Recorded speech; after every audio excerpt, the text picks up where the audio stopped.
কোরআন শরীফের তাফসীর শুরু করার আগে প্রতিদিনের মতো সাংবাদিকদের জন্য কিছু কথা বলতে হয়, কারণ সময় মতো তারা খবর পৌঁছতে না পারলে, আপনারা এখানে লক্ষ লক্ষ আছেন মানুষ, কিন্তু সারা জাতি জানতে পারবে না এখানে কি হচ্ছে। এই জন্য আমি আজকের বক্তৃতায় কি সব কথা আনবো, তাফসীরের মাধ্যমে কি সব কথা আসবে, তার একটা সামারাইজ, তার সার সংক্ষেপ, অর্থাৎ নিউজের হেডলাইন যেমন বলা হয় সেরকম কিছু কথা 2-1 মিনিটে বলেই কোরআন শরীফের তাফসীর শুরু করব। বেমাশিয়াতিল্লাহ, বিইজনিল্লাহ, বেফদলিল্লাহ। সেই কথাগুলি হচ্ছে, এই পৃথিবীতে নবী রাসূলগণের আগমন ঘটেছিল, উদ্দেশ্য ছিল এই আল্লাহর জমিনে আল্লাহর মানুষের উপরে আল্লাহর বিধান কায়েম করা। এটাই ছিল নবীদের আগমনের উদ্দেশ্য। আর শয়তানের আগমনের উদ্দেশ্য ছিল আল্লাহর বিধানের পরিবর্তে ধর্ম নিরপেক্ষ মতবাদ কায়েম করা। এজন্য পৃথিবীর কোন নবী, কোন রাসূল ধর্ম নিরপেক্ষ ছিলেন না, সবাই ছিলেন ধর্মের পক্ষে। রাসূলুল্লাহর অসংখ্য সাহাবীদের মধ্যে একজন সাহাবীও ধর্মের ব্যাপারে নিরপেক্ষ ছিলেন না। গোটা বিশ্বের সমস্ত মুহাদ্দিস, মুফাসসির এবং বড় বড় ওলামা, পীর বুজুর্গ, এমন একজন লোক পাওয়া যাবে না যিনি ধর্মনিরপেক্ষ মতবাদের অনুসারী ছিলেন। তাই ধর্মনিরপেক্ষ মতবাদের অনুসারী হওয়ার অর্থই হচ্ছে পবিত্র কোরআন হাদিসের সরাসরি অমান্য করা এবং আল্লাহ ও তার রাসূলের সাথে বিদ্রোহ ঘোষণা করার শামিল। ধর্মনিরপেক্ষ মতবাদ শয়তানের আবিষ্কৃত মতবাদ বলেই দুনিয়ার অধিকাংশ ইহুদি, খ্রিস্টান, মুশরিকরা এই মতবাদের অনুসারী।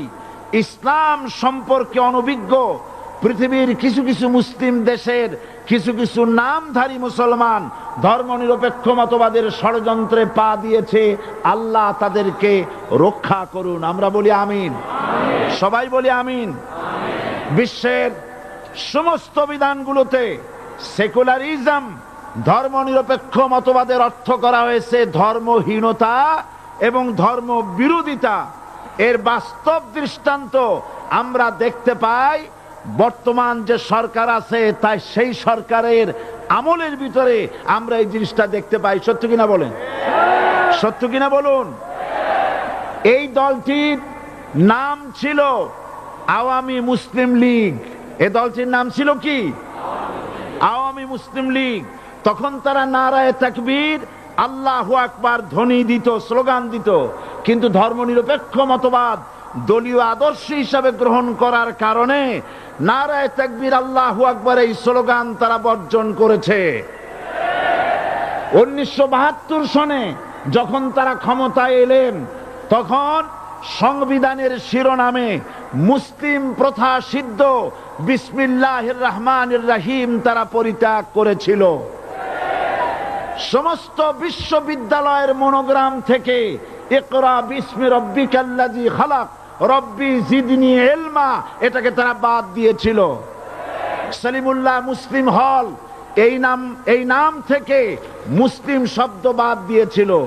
নজরুল ইসলাম কলেজের নাম থেকে ইসলাম শব্দ বাদ দিয়ে শুধু নজরুল কলেজ করেছিল। এগুলি অসত্য না সত্য? বর্তমান এই সরকার ধর্মনিরপেক্ষ হওয়ার কারণে ইসলাম এবং মুসলিম বিদ্বেষী, তার অসংখ্য প্রমাণ এই জাতির কাছে রয়েছে। দেশের শ্রেষ্ঠ সন্তান হচ্ছে আলেম ওলামা, পীর বুজুর্গ। বলেন সুবহানাল্লাহ। দেশের শ্রেষ্ঠ সন্তান পীর মাশায়েখ আলেম ওলামাদের বিরুদ্ধে কোন জায়গায় কোন দুর্ঘটনা ঘটলেই তাদেরকেই দায়ী করা হয়। হরকুতুল জিহাদ, লাদেন বাহিনী, তালেবান নাম করে আলেমদেরকে গ্রেফতার করে এই সরকার পুলিশ দিয়ে নির্যাতন করেছে সরকার। একথা সর্বজনবিদিত যে সন্ত্রাস এবং হত্যা ধর্ষণের 90% অনুষ্ঠিত হয় কলেজ বিশ্ববিদ্যালয় পড়ুয়াদের মধ্য থেকে। আর চরিত্র সৃষ্টির শ্রেষ্ঠ কারখানা মাদ্রাসাগুলি এই সরকার একটা একটা করে বন্ধ করার পরিকল্পনা গ্রহণ করেছে। মাদ্রাসা শিক্ষাকে সংকুচিত করে ফেলছে। শুধু তাই নয়, দেশে অসংখ্য ভালো মন্দ পত্রিকা আছে, আরো রয়েছে ফুটপাতের অসংখ্য অশ্লীল ম্যাগাজিন, পর্ণ পত্রিকা। দেশের অধিকাংশ জাতীয় দৈনিকগুলো হিন্দুস্তানের টাকায় পরিচালিত এবং এগুলি হচ্ছে ইসলামের চরম বিদ্বেষী। সরকার সেগুলিরই পৃষ্ঠপোষকতা করছে, আর্থিক সাহায্য দিচ্ছে, বিজ্ঞাপন দিচ্ছে। আর অন্যদিকে এদেশের মুসলিম জাতিসত্তার প্রতীক, স্বাধীনতা, সার্বভৌমত্ব, অখণ্ডত্বের অতন্দ্র প্রহরী, জননন্দিত 12 কোটি মুসলমানের কলিজার সাথে সম্পর্ক দৈনিক ইনকিলাব পত্রিকাকে বন্ধ করার ষড়যন্ত্র হিন্দুস্তানের গোলাম সরকার হাতে নিয়েছে।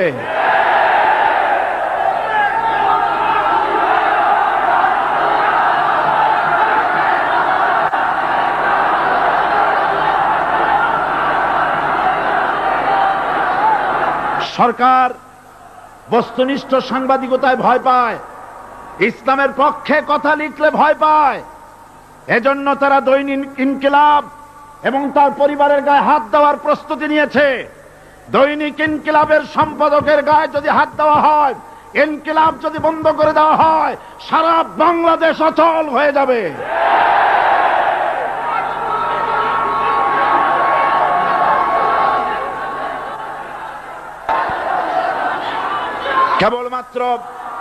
কেবলমাত্র ইসলামী রাষ্ট্র ব্যবস্থাই পারে হত্যা, ধর্ষণ, চুরি, ডাকাতি, জেনা, ব্যভিচার থেকে রক্ষা করে একটি সন্ত্রাসমুক্ত সমৃদ্ধ একটি বাংলাদেশ উপহার দিতে পারে কেবলমাত্র ইসলামী রাষ্ট্র ব্যবস্থা। সুতরাং অবস্থা দৃষ্টে মনে হয় এরা যদি আরেক আল্লাহ না করুন, বলেন আল্লাহ না করেন, আল্লাহ না করেন, আল্লাহ না করেন, এরা যদি আরেকটা বার ক্ষমতায় যেতে পারে, ৭২-এর সংবিধানকে পুনরুজ্জীবিত করে ধর্মনিরপেক্ষ মতবাদ কায়েম করবে, সেজন্য আজ গোটা তাওহীদবাদী মুসলমানদেরকে জানতে হবে ধর্মনিরপেক্ষ মতবাদ একটি কুফরি মতবাদ। ওলামারা আমাকে সাক্ষী দেন, ধর্মনিরপেক্ষ মতবাদ কুফরি মতবাদ কিনা। এই কুফরি মতবাদকে বাংলাদেশের মাটিতে যাতে কার্যকরী করতে না পারে, তার জন্য গোটা তাওহীদি জনতা রুখে দাঁড়ান। আল্লাহ পাক সে তৌফিক গোটা জাতিকে দান করুন বলে আমিন। এবার আসুন কোরআনে কারীমের যে কথাগুলি আমরা আলোচনা করতে চাই, আপনাদের সামনে সূরা বাকারার 255 নম্বর আয়াত আমি তেলাওয়াত করে গত 2 দিন আলোচনা করেছি। আজকে আসেন সেই যেখান থেকে শেষ করেছিলাম সেখান থেকে আলোচনা শুরু করে যাক। সবাই আমার সাথে পড়েন, আউযু বিল্লাহি শাইতানির রাজীম, বিসমিল্লাহির রাহমানির রাহিম। আল্লাহু লা ইলাহা ইল্লা হুয়াল হাইয়ুল কাইয়্যুম, লা তাখুযুহু সিনাতুন ওয়ালা নাওম, লাহু মা ফিস সামাওয়াতি ওয়া মা ফিল আরদ, মান যাল্লাযী ইয়াশফা'ু ইনদাহু ইল্লা বিইذনিহি, يعلم ما بين أيديهم وما خلفهم ولا يحيطون بشيء من علمه إلا بما شاء، وسع كرسيه السماوات والأرض ولا يؤوده حفظهما وهو العلي العظيم। صدق الله العظيم।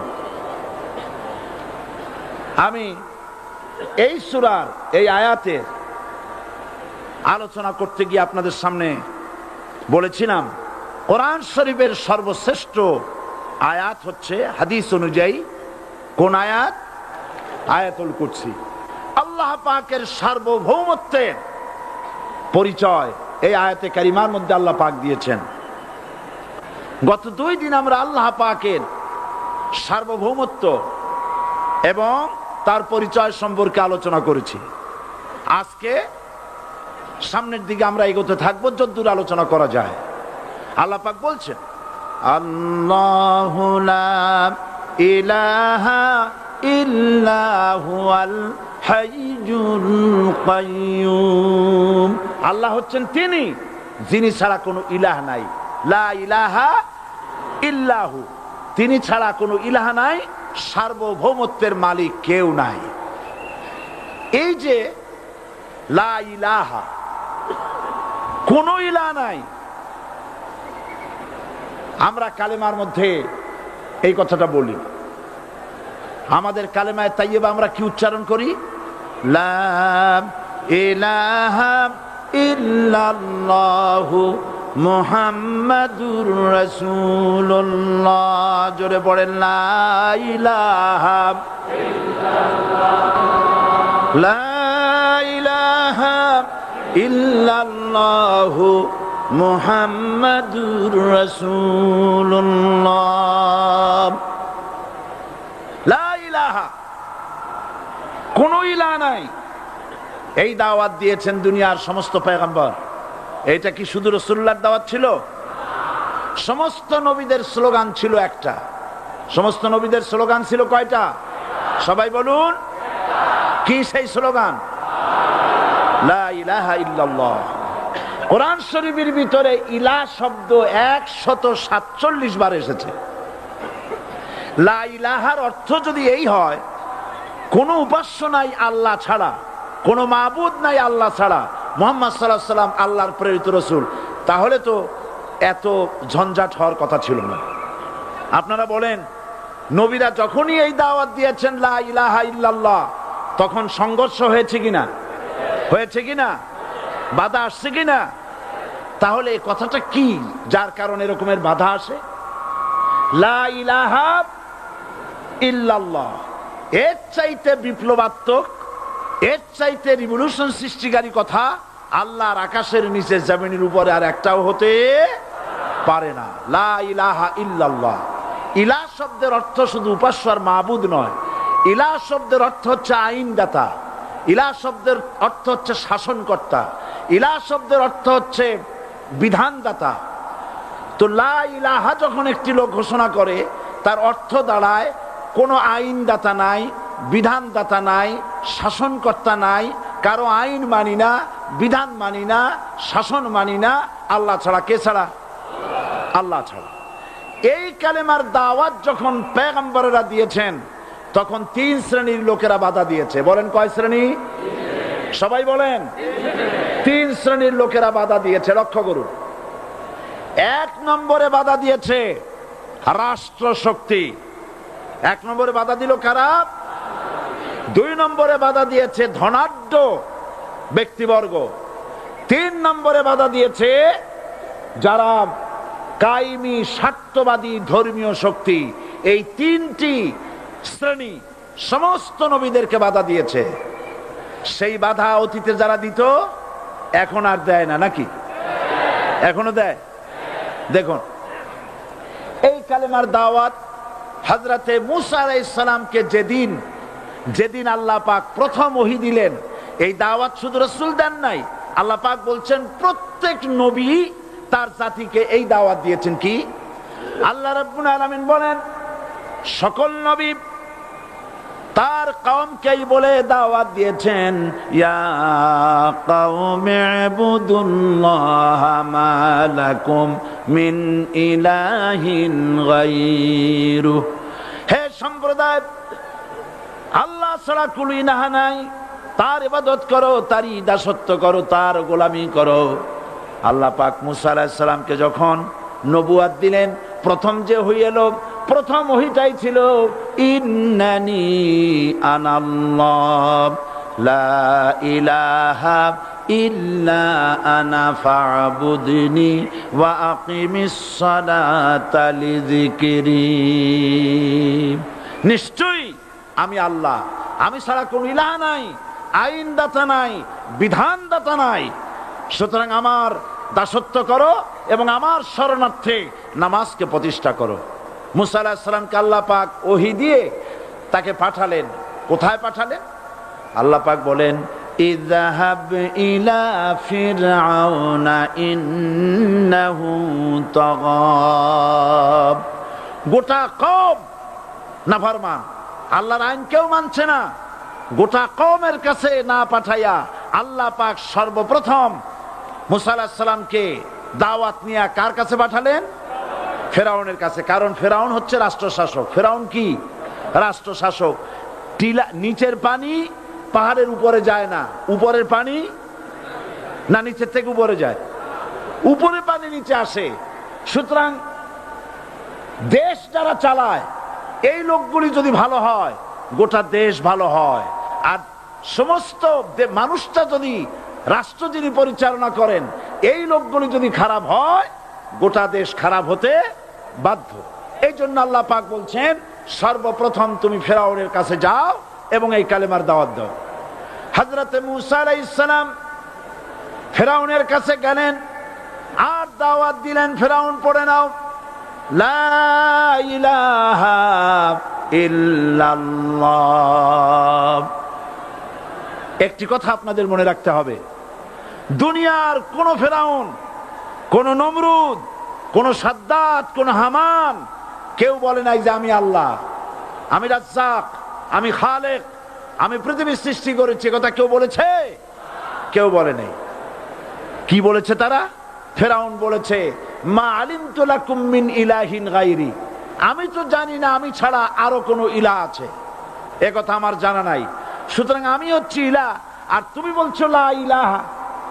তার মানে হচ্ছে ওই সময় পয়গম্বরেরা, আল্লাহর নবীর সাহাবীরা তারা জানতেন যে আমরা কিসের দাওয়াত দেই, আর যারা শুনতো তারাও বুঝতো কিসের দাওয়াত শুনতেছি।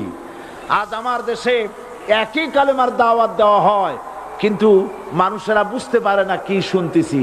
ভাষা জানার ব্যাপারে, বোঝার ব্যাপারে হলো আসল বিষয়। এটা বুঝাতে গিয়ে আমি মাঝে মধ্যে একটা দৃষ্টান্ত দেই এভাবে। একজনের একটা রেশনের দোকান ছিল, সেই দোকানে তার একটা ময়না পাখি ছিল। আর ময়না পাখিকে কথা শেখানো যায় সেটা তো আপনারা জানেন। জি, ময়নাকে শিখায়েছে যে লাইন করুন, এক এক করে আসুন। ময়না এই কথা শিখেছে। সকালবেলায় যখন রেশনের দোকানে ভিড় পড়ে গেছে, তখন ওই পাখি খাঁচার মধ্যে বসে বলছে লাইন করুন, এক এক করে আসুন। একদিন খাঁচার দরজা খোলা পেয়ে পাখি উড়ে গিয়ে গাছের ডালে বসেছে। আশেপাশে যত পাখি ছিল তারা চিন্তা করলো এই রকমের পাখি তো কখনো দেখি নাই। ময়না তো দেখতে কাকের মতো না, শালিকের মতো না, দেখতে একটা ভিন্ন রকম। ওরা এসে চতুর্দিক থেকে এই নবান্ত, এই যে নতুন এসেছে, ওরে ঠোকরানো শুরু করেছে চতুর্দিক থেকে। ঠোকরানি খেয়ে ময়না বলতেছে লাইন করুন, এক এক করে আসুন।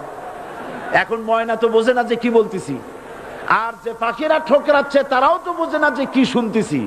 ময়না যদি বুঝতো যে আমি কি বলি, সবাই মিলে ঠোকরায়, তাই জান বাঁচে না। লাইন করে ঠোকরাইলে তো কলজে যাবে, সব ঠোঁটে ঠোঁটে চলে, বোঝে নাই। আমাদের অবস্থা তাই হয়েছে। এই যে আপনারা এখানে দাঁড়াইছেন কেন? যারা যেখানে দাঁড়ায় বসা মানুষেরা অনুরোধ করে বসায় দেন। এত বড় বিশাল মাহফিলে আপনি দাঁড়ায়া কোন মানুষকে কষ্ট দিবেন না, জায়েজ নাই। মুসলমানদেরকে কষ্ট দেওয়া কবিরা গুনাহ। বুঝতে পেরেছেন? যে যেখানে দাঁড়িয়েছে আপনারা বসা মানুষেরা তাদেরকে বসায় দেন। এত বড় বিশাল মাহফিলে আপনি দাঁড়ায়া কোন মানুষকে কষ্ট দিবেন না, জায়েজ নাই। মুসলমানদেরকে কষ্ট দেওয়া কবিরা গুনাহ। বুঝতে পেরেছেন? যে যেখানে দাঁড়িয়েছে আপনারা বসা মানুষেরা তাদেরকে বসায় দেন। সুতরাং এই কালেমার দাওয়াত যখন হযরতে মূসা আলাইহিস সালাম দিলেন, ফেরাউন বলল আমি তো জানি না যে আমি ছাড়া আরো কোন ইলা আছে, আইনদাতা তো আমি, তুমি নতুন কোথার থেকে আইনদাতা নিয়ে আসছো? ফেরাউন বলছে দেখো, আমারে বাদ দিয়া যদি অন্য কাউকে ইলা বলে তুমি মানো, আর সেই শিক্ষা যদি যে জাতিকে দাও, তাহলে আমি তোমাকে ধরে লাআজআলান্নাকা মিনাল মাসজুনিন, আমি তোমাকে কারারুদ্ধ করব, আমি তোমাকে জেলখানায় ঢুকিয়ে দেব। রাষ্ট্রশক্তি প্রথম বাধা দিল কারা? বলেন সবাই। সেই বাধা কি ওখানে শেষ হয়েছে না এখনো আছে? আছে কিনা জোরে বলেন। আমি তোমাকে জেলখানায় ঢুকাবো। হযরতে মুসা আলাইহিস সালাম বলেন, ফেরাউন রে, জেলের ভয় আমি করি না, আমাকে জেলের ভয় দেখায়া লাভ নাই, আমি আল্লাহ পাকের পয়গম্বর হযরতে মুসা আলাইহিস সালাম। ফেরাউনের দলবল আছে, লোক লস্কর আছে, তার অস্ত্রের অভাব নাই। আল্লাহ রাব্বুল আলামিন মুসা আলাইহিস সালামের কাছে একটা অস্ত্র দিয়া দিলেন। দিছিলেন কিনা? আল্লাহ পাক হযরত মুসা কে বলেছেন, ওয়া মা তিলকা বিয়ামিনিকা ইয়া মুসা, মুসা রে তোমার হাতে ওটা কি? মুসা আলাইহিস সালাম বললেন, এটা লাঠি। আল্লাহ পাক বললেন, ফেলে দাও লাঠি। লাঠি ফালায় দিলেন, কি হয়ে গেল? হিয়া হাইয়াতুন তাসআ, লাঠি হয়ে গেল। এখন লাঠি পড়ে সাপ হয়ে গেল। সাপ দেখে নবী হোক, ওলি হোক, সাহাবী হোক আর আলেম হোক, সাপ দেখলে ভয় করে না মানুষের? মুসা আলাইহিস সালাম ভয় পাইছে। আল্লাহ রাব্বুল আলামিন হযরত মুসাকে শোনায় দিলেন, খুযহা ওয়া লা তাখাফ সানুঈদুহা সিরাতাহাল উলা,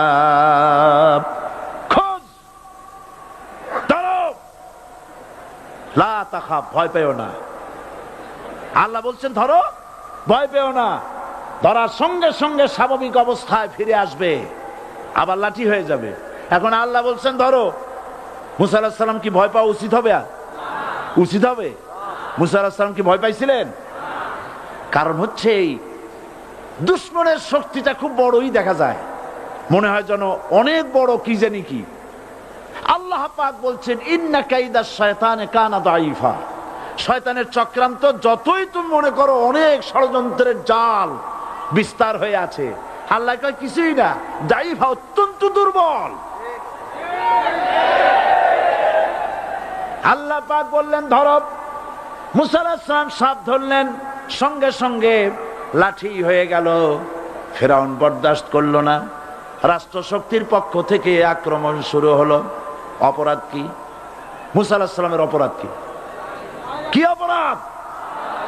মাশাআল্লাহ, বুঝতে পেরেছেন। অপরাধ হচ্ছে তিনি বলেছেন লা ইলাহা, জোরে বলেন লা ইলাহা ইল্লাল্লাহ। এই কালেমাকে আজ আমরা ভিক্ষার বুলি বানাইছি। এটা হলো সার্বভৌমত্বের বুলি, এটা হচ্ছে আল্লাহ পাকের সার্বভৌমত্বের কথা। আজ আমরা মানুষের কাছে আমরা শুনি, মানুষেরা ভিক্ষা চায়, লা ইলাহা ইল্লাল্লাহ, এক মুঠ চাউল দেন, লা ইলাহা ইল্লাল্লাহ 10 খান পাই দেন। এই হচ্ছে কালেমার জিকির। আবার কেউ কেউ জিকির করতেছে লা ইলাহা আস্তে, ইল্লাল্লাহ জোরে, এমন জোরে কলব সাফ করে, কলব তাতে থাকলেও পারে গেলেও পারে। এই কালেমার জার, এর আঘাত পয়গম্বররা মেরেছেন। হযরতে মুসা আলাইহিস সালাম যখন বলেছেন লা ইলাহা ইল্লাল্লাহ, এই ধাক্কা ফেরাউন বরদাস্ত করতে পারে নাই। দরিয়ায় নীলের ভিতরে আল্লাহ পাক ডুবাইয়ে শেষ করে দিয়েছেন, দেন নাই? হযরতে মুসা আলাইহিস সালাম, তার উম্মতেরা দরিয়ার পাশে বসে দ্বীনি কথাবার্তা বলতেছেন। এমন সময় ফেরাউন, তার শত্রু হচ্ছে মুসা আলাইহিস সালাম। শত্রু কেন? মুসা কি ফেরাউনের পাকা ধানে মই দিয়েছে নাকি? বলেন আপনারা। তার হালের গরু পিটায় মারছে নাকি? অপরাধ হলো তিনি আল্লাহর জমিনে আল্লাহর আইন প্রতিষ্ঠার কথা বলেছেন। এই শুধুমাত্র এই অপরাধে ফেরাউন তার দলবল নিয়ে 3 দিক থেকে আক্রমণ করেছে। মুসা আলাইহিস সালামের উম্মতেরা ভয় পেয়ে গেছেন, তারা বলছেন ইন্না লামুদরাকুন, আমরা পাকড়াও হয়ে গেছি। তিন দিকে সাঁড়াশি আক্রমণ, তিন দিকে শত্রু, একদিকে দরিয়া, পালাবার রাস্তা আছে? হযরত মুসা আলাইহিস সালাম ভয় পেয়ে গেলেন, সারেন্ডার করলেন না। হযরত মুসা আলাইহিস সালাম বললেন কাল্লা, কখনো নয়, ভয় পাওয়ার কোনো কারণ নাই। রব্বি সায়াহদিন, অবশ্যই আমার রব আমার জন্য রাস্তা করে দিবেন। ভয় পাইও না, আমার রব রাস্তা করে দিবেন। আল্লাহ রাব্বুল আলামিন হযরত মুসা আলাইহিস সালামকে অর্ডার করলেন, হাতের লাঠি দিয়া দরিয়ার উপরে আঘাত করো। হযরত মুসা আলাইহিস সালাম দরিয়ার উপর আঘাত করলেন। রাস্তা ছিল দরকার একটার, এক বাড়িতে আল্লাহর হুকুমে লাঠি দিয়ে একটি আঘাত করার সঙ্গে সঙ্গে হযরত মুসার তার সঙ্গী সাথী দরিয়া পার হওয়ার জন্য দরিয়ার মধ্য দিয়ে আল্লাহ 12টা রাস্তা পয়দা করে দিলেন। সে আল্লাহ আছে না নাই? এত আসতে বলেন কেন? ভয় পাওয়ার কারণ আছে? রাষ্ট্র শক্তি বাধা দিয়েছে সমস্ত নবীদেরকে। কেন? নবীদের চরিত্র খারাপ? জোরে বলে, নবীদের চরিত্র খারাপ? নবীদের চাইতে মাসুম বেগুনাহ উন্নত চরিত্রের মানুষ আল্লাহর আকাশের নিচের জমিনের উপরে আর হয় নাই। তোমরা যে সব নেতাদের পিছনে দৌড়াও, অমুকের সৈনিক, নেতা নেতা করে মরো, এইসব নেতা যাদের পিছনে দৌড়াও, এই নেতাগুলি, আমি জিজ্ঞেস করি আপনাদেরকে, এই নেতাগুলি জীবনে একবারও জেনা করে নাই? এ ব্যাপারে অনুসারীরা আপনারা কি নিশ্চিত? মিথ্যা কথা জীবনেও কয় নাই, প্রতারণা করে নাই, ঠাট্টা করে নাই, বিদ্রুপ করে নাই, মদ খায় নাই, মানুষ হত্যা করে নাই। কিসের নেতা? নেতা হচ্ছেন সেই ব্যক্তি যিনি বলেছেন, ও আমার স্ত্রীরা, ও আমার সাহাবীরা, রাতের আধারে আমার মধ্যে যা আচরণ দেখতে পাও, দিনের আলোতে আমার মধ্যে যা দেখতে পাও, সবগুলি খুলে খুলে মানুষের কাছে বলে দাও। তার নাম বিশ্বনবী মুহাম্মদ রাসূলুল্লাহ সাল্লাল্লাহু আলাইহি ওয়াসাল্লাম।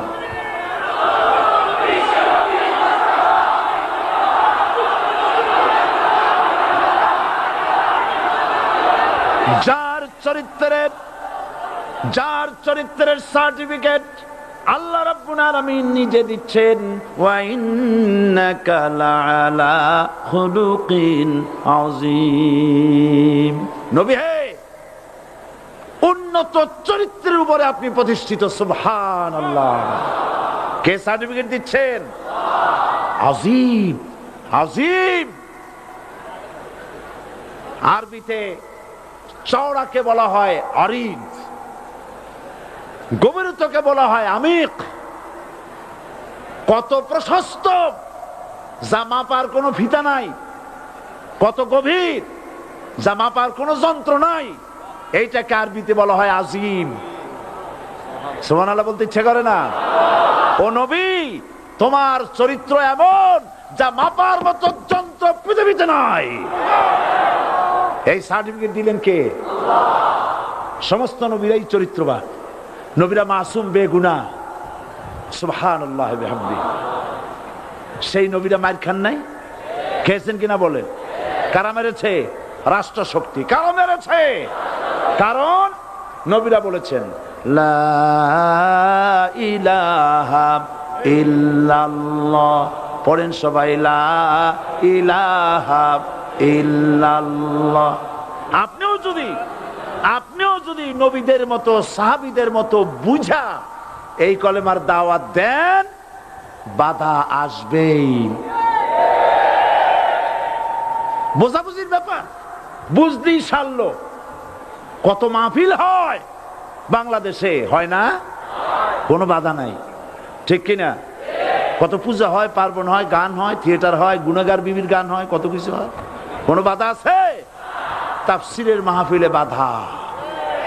কারণ ওরা বুঝতে পেরেছে এ তাফসীরের মাহফিলে গাজীর গীত হয় না, এ তাফসীরের মাহফিলে আল্লাহর সার্বভৌমত্ব কায়েমের আন্দোলন চলে।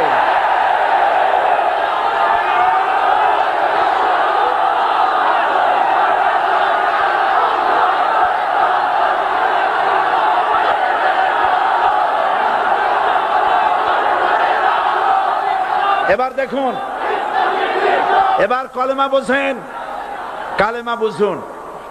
বঙ্গভবনের সামনে দাঁড়ায়া, গণভবনের সামনে দাঁড়িয়ে আপনি যদি কালেমার জিকির করতে থাকেন, লা ইলাহা ইল্লাল্লাহ, লা ইলাহা ইল্লাল্লাহ, লা ইলাহা ইল্লাল্লাহ, লা ইলাহা ইল্লাল্লাহ, 2-1 ঘন্টা, 2-4 ঘন্টা, দেখবেন অফিসাররা এসে বলবে, না জানি কোন খাজা বাবা আসছে, আসেন আসেন, নিয়ে খাইতে দেবে, হাদিয়া দেবে।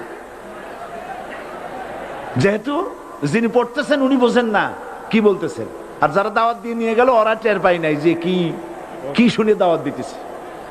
কিন্তু আপনি যদি বঙ্গভবন, গণভবন, সেক্রেটারিয়েট আর পার্লামেন্ট এর ভিতরে ঢুকে যদি বলেন, কোন মানুষের তৈরি করা আইন মানি না, কোন সরকারের সার্বভৌমত্ব স্বীকার করি না, কারো বিধান মানি না, কারো তৈরি করা আইনের সামনে মাথা নত করি না, আল্লাহ ছাড়া কারো বিধান মানি না, হাদিয়া আসবে, খাইতে দেবে, পকেটে টাকা দেবে, খাওয়াবে এক জায়গায় নিয়ে, কোন জায়গায়? লাল দালানে। বোঝাবুঝি পয়গম্বরেরা দাওয়াত দিয়েছেন, আয়াতুল কুরসি ফরজ নামাজ পড়িয়া দেখছি অনেকেই জামার বুতাম টুতাম খুলিয়া তারপরে জোরে একটা ফু দেন। অসুবিধা নাই, ফু আপনি দেন, কিন্তু কি পড়ে ফু দিচ্ছেন আপনি কি বুঝছেন কিছু? সুবহানাল্লাহ। বুঝলি কি এই চেহারা হয়? এতগুলো মানুষ লাগে নাকি বিপ্লব করতে, কালেমার রস কায়েম করতে? 313 জন মুসলমান যথেষ্ট পৃথিবীতে।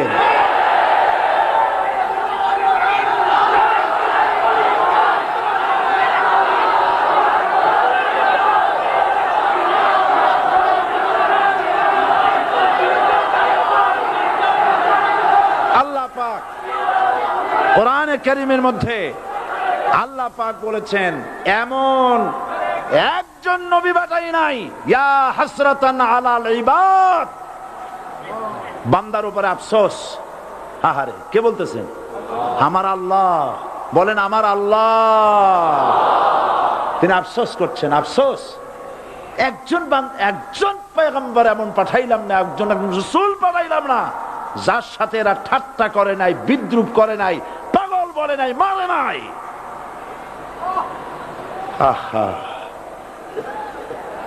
অপরাধ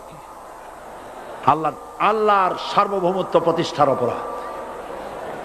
হযরত ইব্রাহিম আলাইহিস সালাম তিনি যখন এই কালেমার দাওয়াত দিয়েছেন নমরুদের বিরুদ্ধে, নমরুদ বলেছে, মান আসাদ্দু মিন্না কুওয়া, আমার চাইতে শক্তিশালী আর কে আছে? আনা রব্বুকুমুল আলা, আমি তোমাদের বড় প্রভু। নাউজুবিল্লাহ। কই থেকে একটা তুমি বলছো লা ইলাহা ইল্লাল্লাহ, আমি তো ইলাহ। হযরত ইব্রাহিম আলাইহিস সালাম কি কালেমার দাওয়াত পেশ করার অপরাধে অগ্নিকুণ্ডের ভিতরে ফালাবার ব্যবস্থা হয়ে গেছে। আল্লাহ পাক সব ঘটনা কোরআনে বলে দিয়েছেন কিনা বলেন? কেন বললেন এই সমস্ত কথা? এই জন্য বলেছেন, ফেরাউন মরে যাবে, নমরুদ মরে যাবে, কিন্তু তাদের প্রেতাত্মারা যুগে যুগে তারা বেঁচে থাকবে। আগুনের ভিতরে ফালাবার ব্যবস্থা হয়েছে। আল্লাহ পাক বলে দিয়েছেন, আমার রাস্তায় যদি চেষ্টা করো, জিহাদ করো, আমার সাহায্য তোমরা পাবে।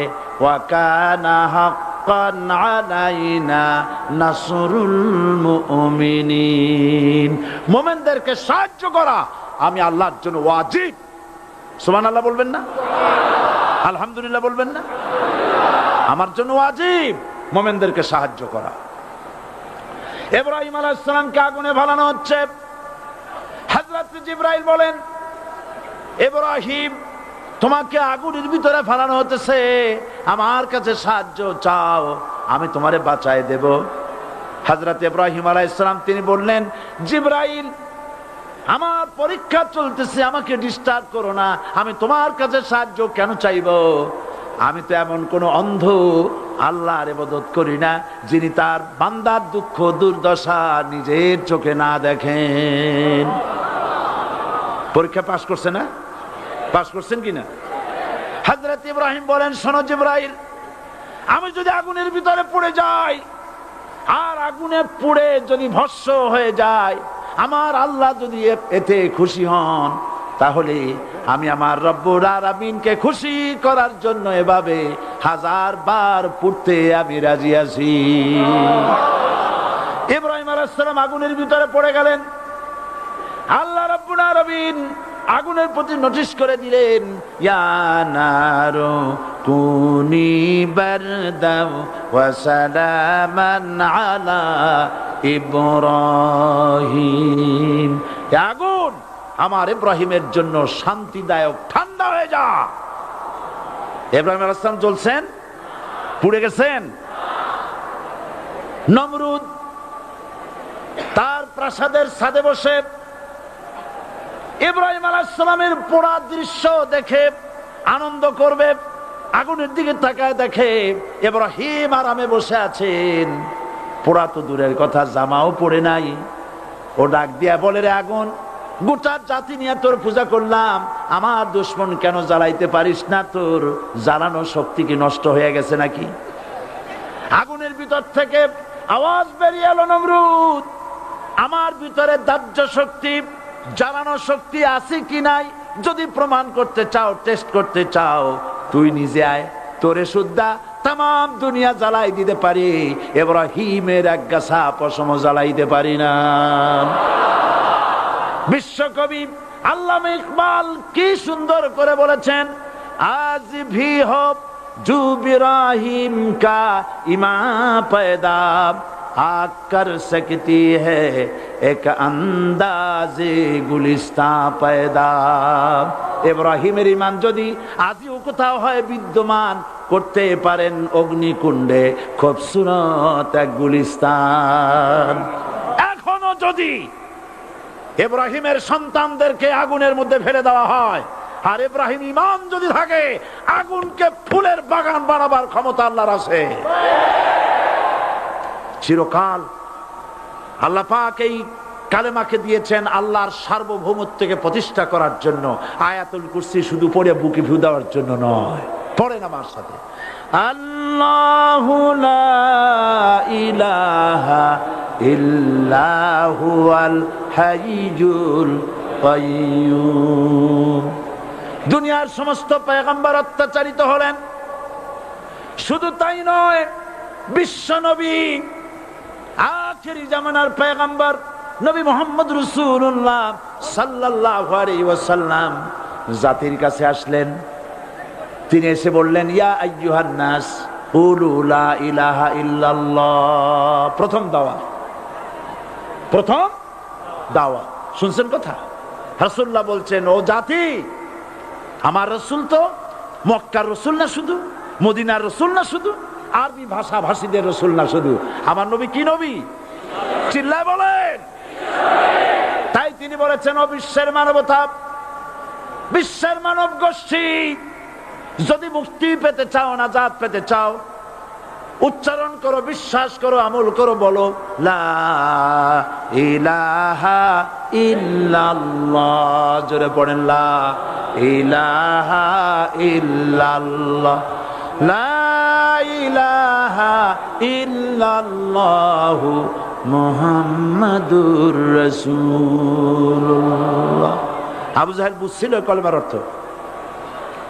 কথা বলেন না কেন? আবু জাহেল বুঝছিল? উতবা, সাইবা, মুগিরার গোষ্ঠীরা বুঝছিল? বুঝেছে। তারপরে তারা চিন্তা করলো যে সর্বনাশ তো করছে, লা ইলাহা, কোন ইলাহ নাই, আইনদাতা নাই, বিধানদাতা নাই, তাহলে আমরা কি ঘরে বসে বসে কি করব? উনি নতুন একজন ইলাহ নিয়ে আসছে, আল্লাহ ছাড়া কোন ইলাহ নাই, তাহলে আমাদের কাজটা কি? প্রথমে তারা চেষ্টা করলো যে একটু দেখি নরম নরম ভাবে হয় নাকি। চলে গেল আবু তালেবের কাছে, আসে না দিছে, বললো, আবু তালেব, তুমি তো কুরাইশদের নেতা, তোমার ভাইয়ের ছেলে কয় চয় কি? কি আশ্চর্যজনক কথা! লা ইলাহা ইল্লাল্লাহ, আল্লাহ ছাড়া কোনো ইলাহ নাই, তা আমরা করব কি? তোমার ভাতিজাকে বুঝাও লা ইলাহা ইল্লাল্লাহর দাওয়াত বন্ধ করে দিক, এর বিনিময়ে টাকা লাগে টাকা দেব, সোনা লাগে সোনা দেব, যত সুন্দরী মেয়ে চায় তাও দেব, নেতৃত্ব চায় তাও দেব, তবু যেন কালেমার দাওয়াত না দেয়। আসিনে কা হাদিসে আছে কিনা? নবীজি যখন বাড়ি ফিরলেন, চাচা আবু তালেব নিজের কলিজার টুকরা সন্তান হযরত জাফর আলীর চাইতে তিনি ভালোবাসতেন কলিজার মতো করে মুহাম্মদ সাল্লাল্লাহু আলাইহি সাল্লামকে। বলছে, বাবা এমন কথা কেন বলো যাতে লোকেরা খেপে যায়? এই কথাগুলি বলো না, ওরা আমার কাছে এই সব প্রস্তাব দিয়ে গিয়েছে। রাসূলুল্লাহ প্রস্তাব শুনে এগ্রি করলেন। জি, আমার নবী বলেন, ও আমার চাচা আবু তালেব, প্রস্তাবকারীদেরকে শুনিয়ে দিন। হুজুরের সাথে তখন অনেক লোকজন নাকি? অনেক অস্ত্রপাতি? কিচ্ছু নাই, আল্লাহর শক্তি ছাড়া কিছুই না। আমার নবী বলেন, ও আমার চাচা আবু তালেব, প্রস্তাবকারীদেরকে শুনিয়ে দেন, যেটা দেওয়া সম্ভব সেটা তো দূরের কথা, যেটা দেওয়া সম্ভব নয় তাও যদি তারা দিতে পারে আমারে, যেমন আকাশের সূর্যটা ধরে এনে ওরা যদি আমার ডান হাতে তুলে দেয়, আকাশের পূর্ণিমার চাঁদটা ধরে যদি বাম হাতে আমার তুলে দেয়, এর বিনিময়ে এক মুহূর্তের জন্য তাওহীদের দাওয়াত আমি বন্ধ করে দেব না। সুবহানাল্লাহ।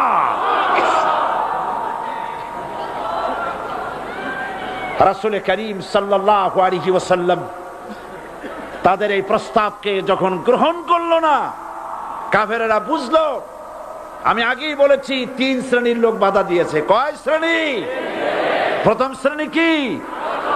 রাষ্ট্র শক্তি, তাদের হাতে অস্ত্রপাতি তো খুব শক্তি।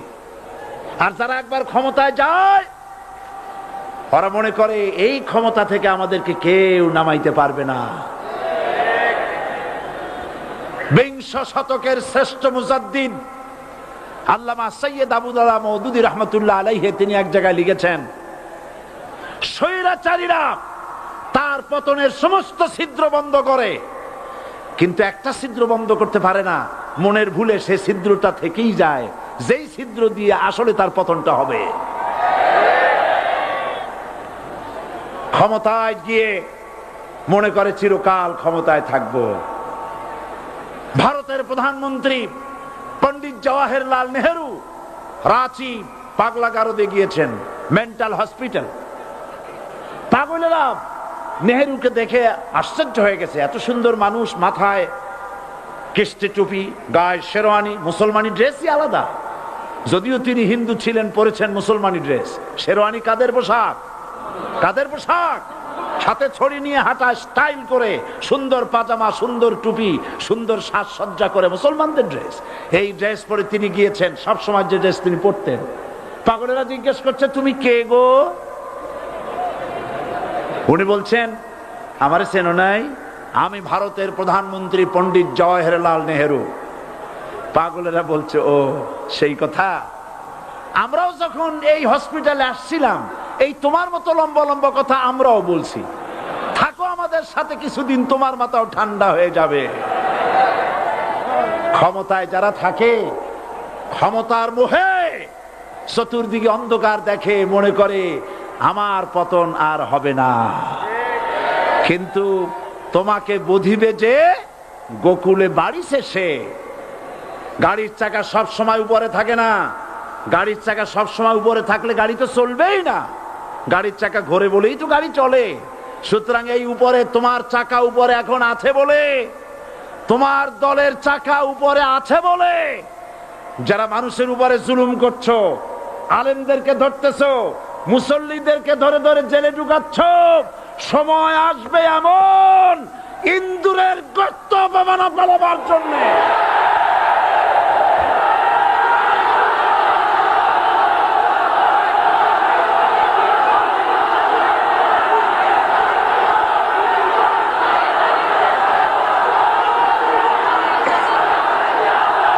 আবু জাহেলের গোষ্ঠী মনে করেছে সোজা আঙ্গুলে ঘি যখন উঠলো না, আঙ্গুল বাঁকা করতে হবে। শুরু হয়ে গেল অত্যাচার, শুরু হয়েছে না? হযরত সুমাইয়া রাদিয়াল্লাহু তাআলা আনহা কি নির্মম ভাবে, নিষ্ঠুর ভাবে তাকে শহীদ করা হলো। খাব্বাব, হুবাইব, হযরতে খাব্বাব রাদিয়াল্লাহু তাআলা আনহুকে দেখে হযরত ওমর একদিন বলছিলেন, খাব্বাব তোমার পিঠে এত গর্ত কেন? এত গর্তওয়ালা পিঠ আর এত চিকুন কোমর আমি তো জীবনেও দেখিনি। হযরতে খাব্বাব বলেছেন, ওমর জানো না, ইসলাম কবুল করার অপরাধে, কালেমা পড়ার অপরাধে কাফির বেঈমানেরা আমাকে মারধর করেছে। যখন আমি তাদের মারে কালেমা ছাড়ি নাই, তখন আগুন জ্বালায়া আগুনের আংটার উপরে, আংটা আগুনের উপরে আমাকে চিৎ করে শোয়ায়া, আমি যেন নড়াচড়া করতে না পারি সেজন্য আমার বুকের উপরে পাথর চাপা দিয়া রেখেছে। আগুনে গোশত পুড়ে পুড়ে আগুন ভিতরে ঢুকেছে, গায়ের রক্ত আর চর্বি গলে গলে পড়ে আগুনগুলো নিবেছে। ওই পিঠে যে গর্ত হয়েছে আজও পর্যন্ত সেই গর্ত মিটে যায় নাই। হযরত খাব্বাব রাদিয়াল্লাহু তাআলা আনহু বলছেন, বুখারী শরীফে হাদিসে ভাবে এসেছে, ওয়ান খাব্বাব বিন আরিত রাদিয়াল্লাহু তাআলা আনহু আন্নাহু ক্বাল শাকাউনা ইলা রাসূলিল্লাহি সাল্লাল্লাহু আলাইহি ওয়াসাল্লাম ওয়া হুয়া মুতাওয়াসসাদুন বুরদাতুন লাহু ফি জিল্লিল কাবা। আমি গেলাম রাসূলুল্লাহর কাছে, যে দেখি হুজুর বাইতুল্লাহ শরীফের ছায়ায় আরাম ফরমাচ্ছেন। আমি কাছে গিয়ে বললাম, আলা তাস্তানসিরু লানা আলা তাদউ লানা ইয়া রাসূলুল্লাহ, হে রাসূল আপনি কি আমাদের জন্য দোয়া করবেন না? আপনি কি আমাদের জন্য আল্লাহর কাছে সাহায্য প্রার্থনা করবেন না? মার খেয়ে খেয়ে তো শেষ হয়ে গেলাম। শুনতেছেন আপনারা? আল্লাহর নবী উঠে বসলেন, বললেন, খাব্বাব শোনো, তোমাদের আগে যারা এই পৃথিবীতে এসেছিলেন দ্বীনের দাওয়াত দেওয়ার জন্য,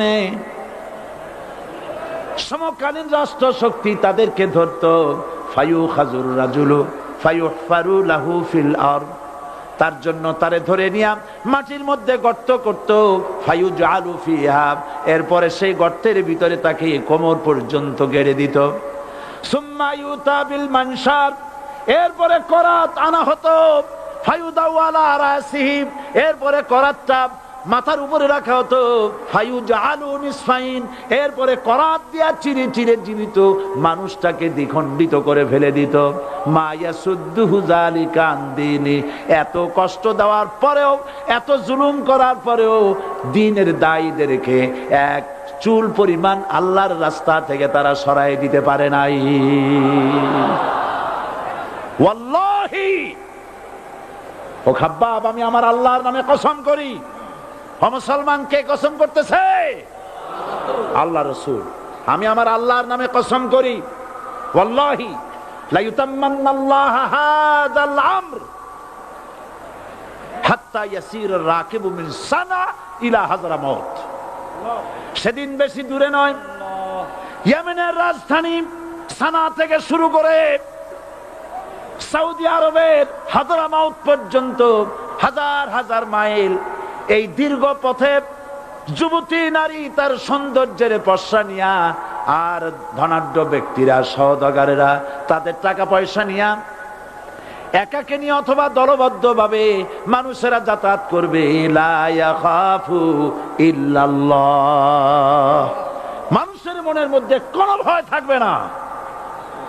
এমন একটা সময় আসবে, ওয়ালাকিন্নাকুম তাস্তাজিলুন, অথচ তোমরা বড্ড তাড়াহুড়ো করছো। তাড়াহুড়ো করো না, অপেক্ষা করো, ধৈর্য ধরো, মার খাও, জেলে যাও, শহীদ হও, আল্লাহর রাজ কায়েম হবেই হবে।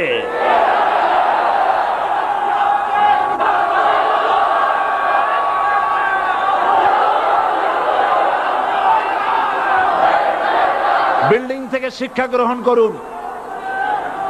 বিল্ডিং, ইমারত, দালান থেকে শিক্ষা গ্রহণ করুন। এই যেটা দালান আছে না পাশে, দেখতে পাচ্ছেন? এই দালান কি দিয়ে তৈরি করা হয়েছে বলেন? ইট।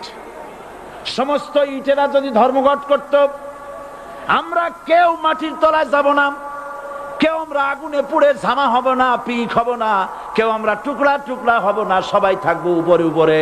তাহলে কি দালান হইতো নাকি? এই বিল্ডিং নির্মাণ করতে গিয়া ইটের যে স্যাক্রিফাইস, হাজার হাজার ইটকে পিক হতে হয়েছে, পুড়ে যেতে হয়েছে, খোয়া হতে হয়েছে, ভেঙে টুকরা টুকরা হয়ে 50 ফিট মাটির নিচে যেতে হয়েছে। তারপরে ইমারত গঠন হয়েছে, সুন্দর দালান তৈরি হয়েছে।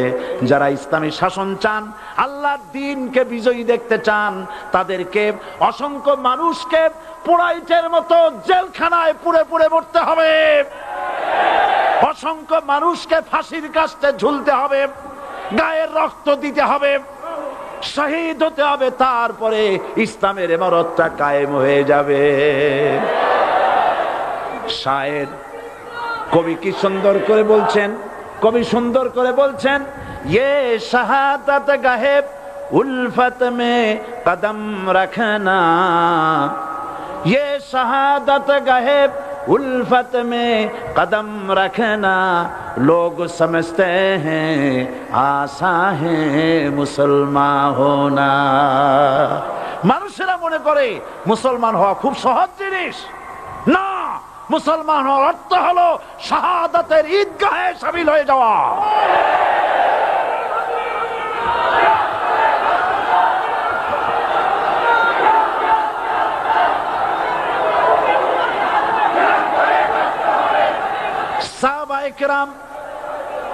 সাহাবায়ে কেরাম মার খেলেন, এবার স্বয়ং আল্লাহর নবীর গায়ে হাত তুলল। আবু জাহেল এসে হুজুরকে মারলেন, গলায় চাদর দিয়া এমন জোরে টান মেরেছে, রাসূলুল্লাহ পড়ে গিয়েছেন। হাদিসে এসেছে হুজুরের চোখ মোবারক ঠিকরে পড়ে যেতেছে, চেহারা মোবারক লাল হয়ে গিয়েছে, জমিনের উপর আছাড় মেরে ফেলেছে। রাসূলের এই অবস্থা দেখে হযরতে হামজা তখনও কাফের ছিলেন, শিকার থেকে এসে তিনি এই দৃশ্য দেখলেন, দাসীর মুখে শুনলেন, ছুটে চলে গেলেন আবু জাহেলের বাড়িতে। যায় বলে, আবু জাহেল রে, তুই মুহাম্মদ সাল্লাল্লাহু আলাইহি ওয়াসাল্লাম মেরেছিস, বল কেন মারলি? এমন ভালো মানুষ তো জীবনে চোখে দেখি নাই, যিনি কোনো মিথ্যা কথা বলেন না, ভালো ভালো কথা বলেন, এক আল্লাহর গোলামি করার জন্য বলেন। এই সব ভালো কথা বলার জন্যই তুই তারে মারলি নাকি? আরে আবু জাহেল, তুই কি মনে করেছিস মুহাম্মদ সাল্লাল্লাহু আলাইহি ওয়াসাল্লাম তার পিতা আব্দুল্লাহ মারা গেছে বলে মুহাম্মদ সাল্লাল্লাহু আলাইহি ওয়াসাল্লাম এতিম হয়ে গেছে মনে করেছিস নাকি? জেনে রাখ, মুহাম্মদ সাল্লাল্লাহু আলাইহি ওয়াসাল্লামের পিতা আব্দুল্লাহ মারা গেছে, কিন্তু চাচা হামজা তো মরে যায় নাই।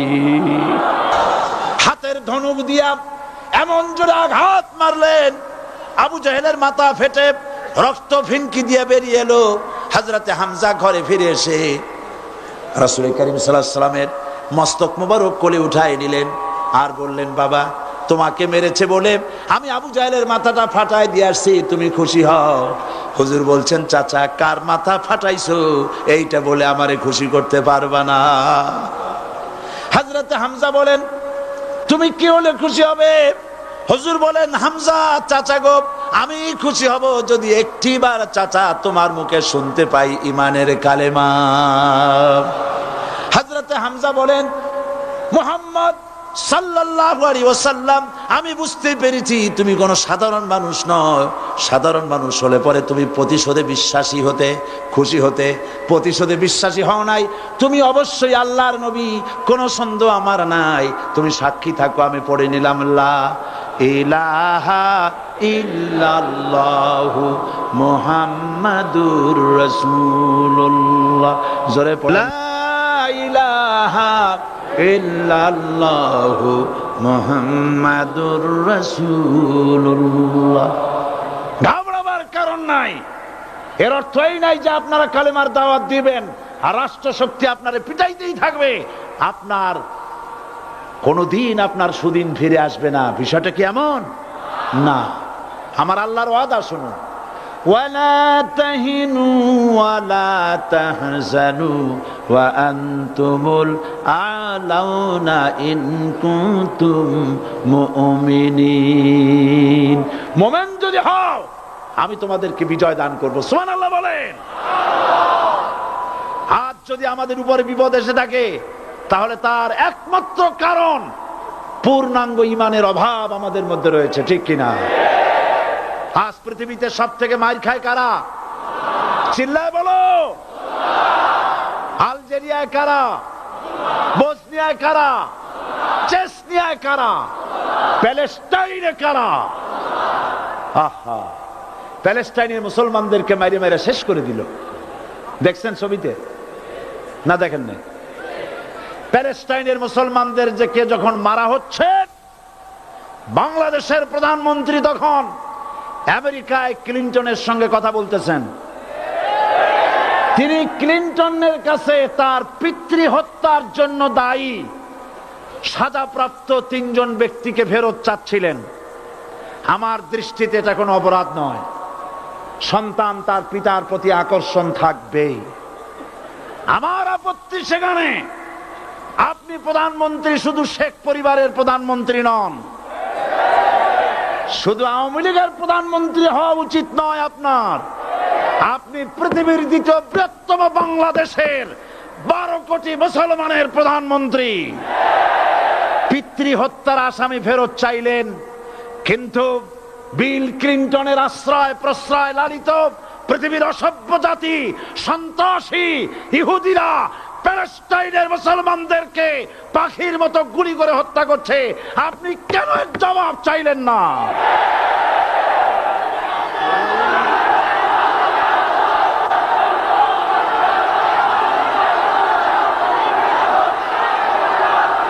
জবাব জবাব আপনি চাইতে পারবেন না, কারণ মুনাফিকদের সাহস হয় না, সাহস হয় মুমিন ব্যক্তি। বিল ক্লিনটনকে বলা দরকার ছিল, এই ইসরায়েলকে তোমরাই বসিয়েছো, মধ্যপ্রাচ্যের বিষ ফোড়ায় পরিণত করেছো তোমরা। তবে হ্যাঁ, যুরিবাত আলাইহিমুয যিল্লাতু ওয়াল মাসকানা ওয়া বাউ বিগাদাবিন মিনাল্লাহ। আল্লাহর গজব আসবে, ইহুদিরা পৃথিবী থেকে নিশ্চিহ্ন হবেই হবে ইনশাআল্লাহ। দেখেছেন তাকায়া প্যালেস্টাইনে ইসরায়েলিরা হেলিকপ্টার, গানশিপ, কামান, বোমা নিক্ষেপ করছে, আর প্যালেস্টাইনের শিশু কিশোর যুবকেরা ইহুদিদের নিক্ষিপ্ত বোমা আর কামানের মোকাবেলা করতেছে পাথর দিয়ে। আমি আমার অন্তরের অন্তঃস্থল থেকে ধন্যবাদ জানাই, মোবারকবাদ জানাই খালিদ বিন ওলীদের উত্তরসূরি, খাব্বাব খোবাইবের উত্তরসূরি প্যালেস্টাইনের ওই সব যুবকদেরকে যারা কাফের বেঈমান ইহুদিদের মোকাবেলা করতেছে ইট আর পাথর দিয়ে। আর আমি আমার অন্তরের অন্তঃস্থলের সমস্ত ঘৃণা দিয়ে আমি ধিক্কার জানাই পৃথিবীর মুসলিম শাসকদেরকে, যারা মুসলমানদের মার দেখে চুপ করে যারা বসে আছে।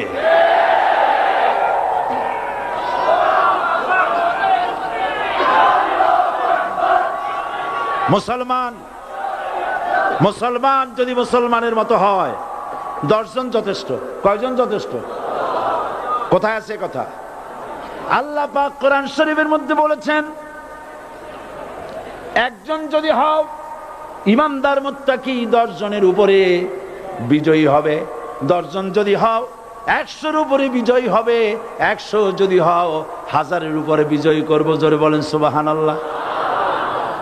কবি বলতেছেন, ফিজায়ে বদরে পয়দা কুন ফেরেশতে তেরি নুসরত কো উতার সকতে গর্দু সে কতর অন্দর কতর আবি। বদরের মুসলমানদের মতো ঈমান আনো, তাহলে আকাশ থেকে কাতারে কাতারে ফেরেশতা নাজিল করে দিয়ে আল্লাহ পাক তোমাদেরকে সাহায্য করবেন। সুবহানাল্লাহ। সে আল্লাহ আছে না নাই? জোরে বলেন, আছে না নাই?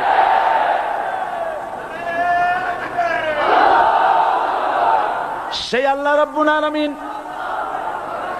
কোরআনে কারীমের ভিতরে আয়াতুল কুরসির মধ্যে বলে দিয়েছেন, আল্লাহু লা ইলাহা ইল্লা হুয়াল হাইয়ুল কাইয়্যুম। প্রাণ খুলে সবাই পড়েন, বসা মানুষ দাঁড়ানো মানুষ। আল্লাহু লা ইলাহা ইল্লাহু আল হাইয়ুল কাইয়্যুম। আল্লাহ রাব্বুল আলামিন, তিনি ছাড়া কোনো ইলাহ নাই, তিনি সার্বভৌমত্বের মালিক, কেউ নাই আল্লাহ ছাড়া। এই কথা মানুষকে ঘোষণা করতে হবে। বাধা, এই কথা বললেই বাধা দেবে কয় শ্রেণীর লোক? 3 শ্রেণী। প্রথম শ্রেণী হচ্ছে কে? রাষ্ট্রশক্তি। আজও তারা বাধা দিচ্ছে। আল্লাহর আইন দিয়ে দেশ চালাও, তারা তাদের মন মর্জি মোতাবেক আইন দিয়ে দেশ চালাবে। আল্লাহ পাক বলছেন আলা আলাহুল খালকু ওয়াল আমরু, সৃষ্টি যার, আইন চলবে তা। কারো বাবার আইন চলতে পারে না, নিজেদের তৈরি করা আইন চলবে না। ইনিল হুকমু ইল্লা লিল্লাহ, একমাত্র আইন চলবে কার? এই আইন রাসূল করিম সাল্লাল্লাহু আলাইহি ওয়াসাল্লাম মদিনায় কোরআন দিয়ে প্রতিষ্ঠিত করেছিলেন। আল্লাহর বিধান, আল্লাহর সার্বভৌমত্ব কায়েম করেছিলেন। কোরআন সংবিধান হলো, চুরি বন্ধ হলো, ডাকাতি বন্ধ হলো, জেনা বন্ধ হলো, হত্যা বন্ধ হলো, ধর্ষণ বন্ধ হলো, সব কিছু বন্ধ হয়ে গিয়ে মুসলমানেরা শান্তি লাভ করলো, পৃথিবীর মানুষ শান্তি লাভ করলো। সুবহানাল্লাহ বিহামদিহি। আজ মুসলমানেরা শত্রু চেনে না, বন্ধু চেনে না। বন্ধুকে বানায়েছে শত্রু, শত্রুকে বানায়েছে বন্ধু। কে বন্ধু কে শত্রু চিনাই দিবেন কে? আল্লাহ। বলেন কে দিবেন? আল্লাহ রাব্বুল আলামিন কোরআনে কারীমের মধ্যে পরিষ্কার করে বলেছেন, লাতাজিদান্না আশাদ্দান নাসি আদাওয়াতান লিল্লাযীনা আমানুল ইয়াহুদা ওয়াল্লাযীনা আশরাকু। আল্লাহ পাক বলছেন, হে রাসূল, মানুষের ভিতরে 2টা শ্রেণী মুমিনদের জন্য সব থেকে জঘন্য দুশমন। কয়টা শ্রেণী? 2টা। একটা হলো ইহুদ, আর একটা হলো মুশরিক। একটা হলো ইহুদি, আর একটা হলো মুশরিক। এটা হলো তোমাদের দুশমন। আর আজ আমাদের দেশে, পৃথিবীর বিভিন্ন দেশে মুসলমানেরা মুশরিকদের সঙ্গে সম্প্রীতি বাড়াচ্ছে, মুসলমানদের সাথে শত্রুতা বাড়াচ্ছে। আজ আমার দেশে পূজা পার্বণে বাধা নাই। পূজা পার্বণে বাধা আছে? পূজা পার্বণে বাধা নাই। বাধা কোথায়? কোরআন শরীফের তাফসীর মাহফিলে। কোরআনের তাফসীরের মাহফিলে বাধা দেওয়া হচ্ছে। গান বাজনায় 144 ধারা নাই, কিন্তু কোরআন শরীফের মাহফিলে 144 ধারা দেওয়া হচ্ছে। যারা দিচ্ছে তারা আবার ওমরাও করে, হজও করে। ওরা আমাদের বলে আমরা নাকি ধর্মের নামে রাজনীতি করি। বলে না? আমরা নাকি ধর্মের নামে রাজনীতি করি। আমি বলি, ধর্মের নামে আমরা রাজনীতি করি না, আমরা ধর্মীয় রাজনীতি করি। কথাটা বুঝে আসছে কিনা? ধর্মের নামে রাজনীতি তো সেই ব্যক্তি করে 1996 সনের নির্বাচনের আগে যিনি মাথায় পট্টি বেঁধেছিলেন, যিনি শপথ গ্রহণের সময় হাতে তসবিহ পড়েছিলেন। ধর্মের নামে রাজনীতি তিনি করেছেন। আজ অনেকগুলি ডিগ্রি পেয়েছেন তিনি, অনেকগুলি ডিগ্রি পেয়েছেন। কয়টা? মুখস্থ হয়ে গেছে আপনাদের। শকুনেরা, শকুন যদি গরুর গোশত কিনে খাওয়া লাগতো, 80 টাকা কেজি দরে শকুনে এত গোশত কিনা খাইতে পারতো না। লেখাপড়া করে যদি ডিগ্রি নেওয়া লাগতো, এত ডিগ্রি কপালে জুটতো না। পয়সা দিয়া ম্যানেজ করা ডিগ্রি, কিন্তু 9টা নিলে কি হবে? আসল ডিগ্রিটা এখনো বাকি আছে। আসল ডিগ্রি কোনটা? নির্বাচনের আগে পট্টি বেঁধে তসবিহ নিয়ে গোটা জাতিকে যে সফলভাবে প্রতারণা করতে আপনি পেরেছিলেন, মহা প্রতারক হিসেবে সেই ডিগ্রি আগামী নির্বাচনের মোক্ষম সময় জনগণ আপনার গলায় পরায় দেবে।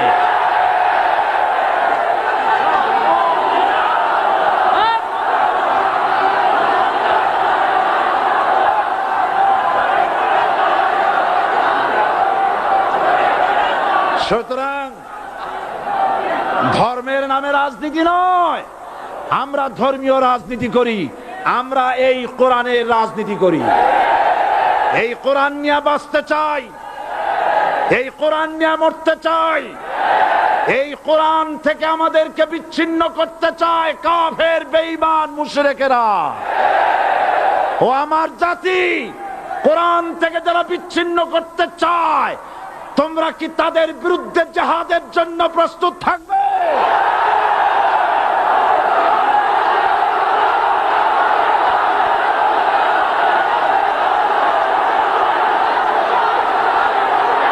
বসেন, বসেন, বসেন, বসেন, বসেন। আমি বুঝতে পেরেছি বিষয়টা কি। আসরের পরের থেকে বসা তো, সুযোগ পাইয়া খাড়া হইয়া কোমর সোজা করলেন। বসেন, সবাই বসেন, কোমর সোজা হয়ে গেছে, বসেন। এত বড় মাহফিল, জীবনে আর একটা পাবো নিশ্চয়তা আছে কি? জোরে বলেন, আছে? আজ আমাকে কথা বলতেই হবে ইনশাআল্লাহ, কারণ আগামীতে আবার আপনাদের সাথে দেখা হবে কিনা আমি জানি না। কথা বলতেই হবে। বসেন, কেউ দাঁড়িয়ে থাকবেন না। আমি দেখতে পাচ্ছি বাংলাদেশের ভাগ্য আকাশে উত্তর গগনে কালো মেঘ জমা হয়েছে, ঝড়ের পূর্বাভাস লক্ষ্য করছি। যদি মোকাবেলা করতে না পারেন সক্ষম ভাবে, এমন অন্ধকার গাঢ় কালো অমাবস্যার রাত আসতে পারে যার সুবে সাদেক হওয়া অসম্ভব। সুতরাং আপনারা কি কাপুরুষের মতো কাফের মুশরিকদের গোলামি করে মরতে চান? বিড়ালের মতো 500 বছর বেঁচে থাকার কোনো লাভ নাই। সিংহের মতো 1 ঘন্টা বাঁচতে চাই। আমাদেরকে বলা হয় সাম্প্রদায়িক উস্কানিমূলক কথা নাকি আমি বলি। পত্রপত্রিকা দিছে না তারা? সাম্প্রদায়িক উস্কানি কথা, সাম্প্রদায়িক উস্কানিমূলক কথা বলি। সেই জন্যই বোধহয় শত শত মুসলিম আমাদের কাছে এসে মুসলমান হয়। মানুষে আর বোকা বানানো যাবে না। যাবে কি? আর বোকা বানানো যাবে? তারপর বলছে কি? এরপরে বলছে, আমাকে বলছে রাজাকার। শুনে রাখো চট্টগ্রামের লক্ষ লক্ষ জনতা, পার্লামেন্টে যখন আমাকে এই কথা বলা হয়েছিল, আমার পার্লামেন্টের কলিগ জাফরুল্লাহ চৌধুরী সাহেব বসে আছেন এখানে, হ্যাঁ, জাফরুল ইসলাম চৌধুরী বসে আছেন পাশে, প্রধানমন্ত্রী সুদ্ধা, অন্তত 3 শতাধিক পার্লামেন্টের সম্মানিত সদস্যরা সেদিন বসা। 1997 সনের বাজেট বক্তৃতা যখন আমি করতেছিলাম, ডক্টর কুদরতে খোদা, নাম রাখছে কুদরতে খোদা, আসলে গজবে খোদা। এই লোকটি নাস্তিক, ইসলামের চূড়ান্ত দুশমন। তার প্রণীত শিক্ষা